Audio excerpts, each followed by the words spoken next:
कल रात कश्मीर में जो हुआ वह कोई साधारण सीमा घटना नहीं था। वह भारत के लिए एक संकेत और पाकिस्तान के लिए एक कड़वी चेतावनी। मैं हूँ राहुल यादव और आप देख रहे होंगे। यहाँ सिर्फ खबर नहीं सुनाई जाती है, यहाँ खबर का पोस्टमार्टम। कल रात जम्मू कश्मीर में लाइन ऑफ कंट्रोल और अंतर्राष्ट्रीय सीमा के पास राजौरी कुछ और सोवा जैसे इलाकों में एक साथ कई पाकिस्तानी ड्रोन देखे गए। ड्रोन दिखते ही भारतीय सेना ने तुरंत फायरिंग शुरू और एक बड़ा सर्च ऑपरेशन चलाया। यह सर्च इसीलिए किया जा रहा था, आशंका है कि ड्रोन वापस जाने से पहले हथियार, नशीले पदार्थ या आइडेंटिटी भारतीय जमीन पर गिरा चुके। लेकिन असली सवाल यह है, ड्रोन अचानक इतना जगहों पर क्यों आया? क्या यह सिर्फ जासूसी थी या किसी बड़े हमले की तैयारी? इसका जवाब मिलता है ऑपरेशन सिंदूर के बाद पाकिस्तान के आंतरिक ठिकानों को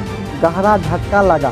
ये घुसपैठी लगभग बंद हो गई तो पाकिस्तान ने अपनी राजनीति अब आतंकियों को नहीं, तकनीकी को भेजा जा रहा। इससे कहा जाता है अस्थिम युद्ध, कम खर्चा ज्यादा नुकसान। इस बीच जैसा एक मोहम्मद सगा मसूद अजगर की एक ऑडियो टैप सामने आती जिसमें वह दावा करता है कि उसके पास हजारों आतंकी हमलावर तैयार हो सकता है। यह मनोवैज्ञानिक युद्ध हो या सिर्फ धमकी हो, लेकिन जब ऑडियो टैप और ड्रोन एक समय पर सामने आते तो इसे सहयोग ही नहीं कहा जा सकता। ड्रोन 3 मकसद से भेजे जाते हैं। पहला, सीमा और मौजूदगी आतंकी घुसों तक हथियार पहुंचाने के लिए। दूसरा, भारतीय सेना की गहरा अवगमन और समय सारणी की जासूसी करने के लिए। तीसरा और सबसे खतरनाक, भारतीय की रडार और सुरक्षा कमजोरी को परखने के लिए। यानी यहाँ हमला नहीं, भविष्य के लिए हमेशा की रिहर्सल है। आज ड्रोन आए, कल विस्फोटक गिरेंगे। आज परीक्षा हो रहा है, कल क्रियात्मक होगा।